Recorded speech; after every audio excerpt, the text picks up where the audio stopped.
Joining me now, ABC News' Faith Abube, who's live there in Charlottesville, right there on the University of Virginia campus. So, Faith, what more are we learning now about this suspect? Anything about him, how they found him?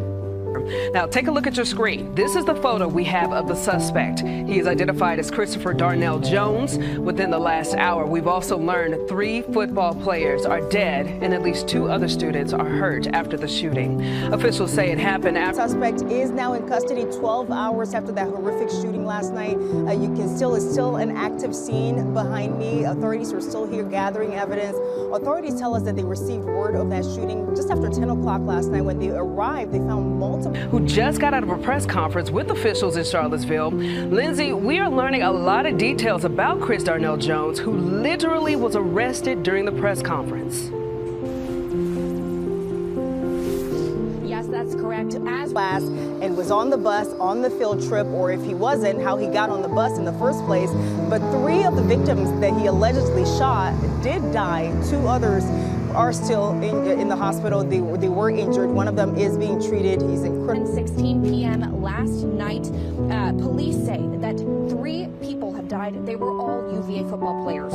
Deshaun Perry and Devin Chandler were found dead on a charter bus, and the 3rd victim, Lavelle Davis, was transported to a hospital where he is 23 years old this week. He is a member, or he was a member of the UVA football team, but according to the athletics department website, he never actually played in a game. This afternoon, we're hearing that he is facing several felony charges, including 2nd-degree murder. This time, and police are in the process of interviewing everyone on the bus. Now, police did say that they don't know a motive. And again, like I was saying, we learned that Jones was in custody during that news conference. Take a listen. Apparently, this is not the first time he's encountered authorities. According to police, he came to the attention of the UVA threat assessment team just this fall. He allegedly made a comment about having a gun to a person who was not affiliated with the university, but he didn't actually make. Suspect is in custody.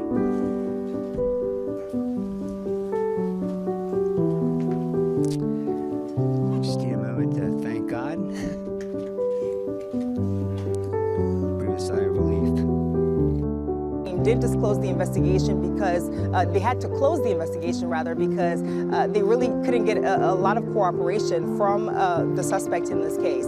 The threat assessment team also learned that there was a prior criminal incident involving a concealed weapon violation. Too, for making reports that he was in possession of a firearm, and I'll have more on that coming up later on this hour. For now, live in Charlottesville, I'm Lindsay Kennett, 10 News, working for you. Lindsay, thank you. At this time, like Lindsay mentioned, we do have 3 into what happened, why it happened, and whether this could have been prevented.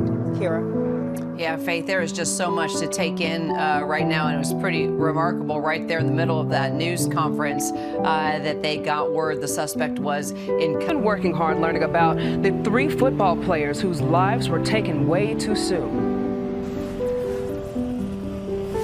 Jaffney, we're live outside of Scott Stadium where 3 members of the UVA football team were killed. It's a very somber day. The ATF, Virginia State Police, so many involved in this investigation. So considering the suspect was at large for more than 12 hours, I guess, first of all, what did you make of the police response? No one likes to see.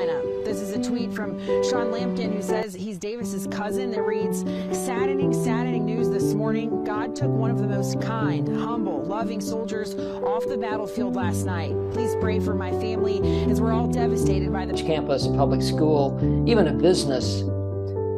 The federal, city, county, and state teams get together. So the FBI and ATF typically show up to offer assistance, a lot, a little, whatever the local jurisdiction actually needs. I believe he let me know something tonight. I knew something was wrong. I love you, man.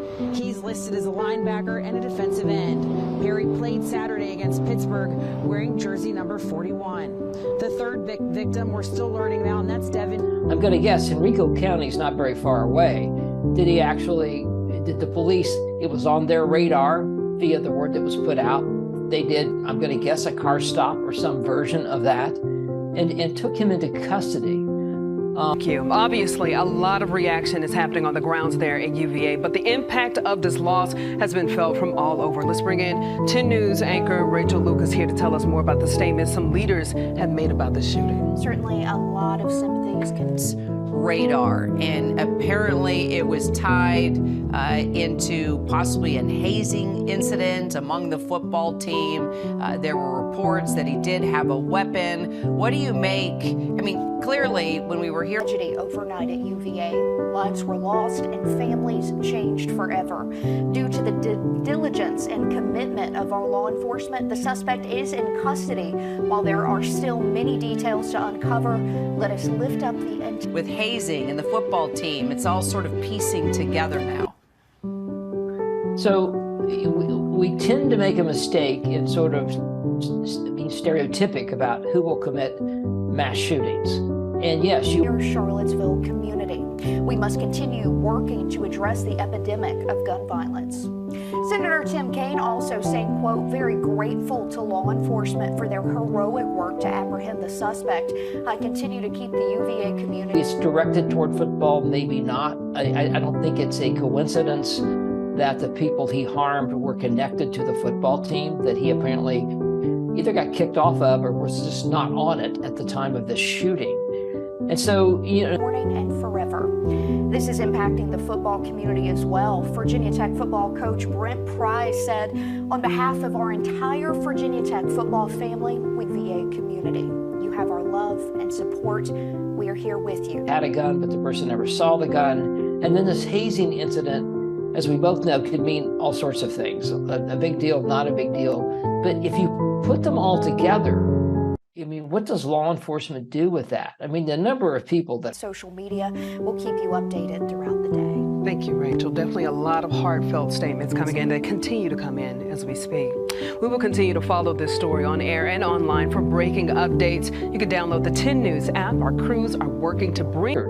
But that's about all police can do with that. It's not a direct threat. It's much like when we start hearing about people online saying they're going to go do X. That's when law enforcement can do something about it.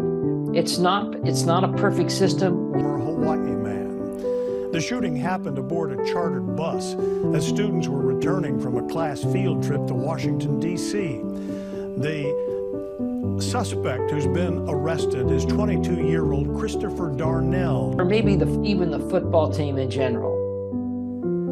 Still a lot we don't know. So just kind of looking ahead now, what are your biggest safety concerns as University of Virginia students start to head back to class? Clearly, resident Christy Tomashiro spoke with some of his former classmates.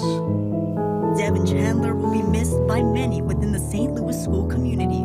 They said the article about was just it's kind of like a cocoon. You feel comfortable there, you feel safe there. And this, even though this would strike me as perhaps a targeted shooting, it still will make you feel not safe, at least for a period of time. We had fun together, we would go on adventures. Family friends say Chandler started his football career early, playing Pop Warner football for the Kapolei Titans. He also showcased his abilities on the football and basketball teams as a Crusader. We had on our basketball a period of time they're really going to have to work through. And, the college itself sounds like, they are really offering help and will work with these kids to sort of get them through to the other side of, hey, this is really a safe place to be, and we're here to be. The passion that he lives his life out with, his passion for his friends, his passion for his family, his passion for football, his passion for just taking care of those around him, it's probably like the biggest thing I want. Those are the names of the 3 victims. We just got these pictures in. Again, left to right, Loyal Davis Jr., and then Devin Chandler and Deshaun Perry. We will continue to bring in, obviously, more information.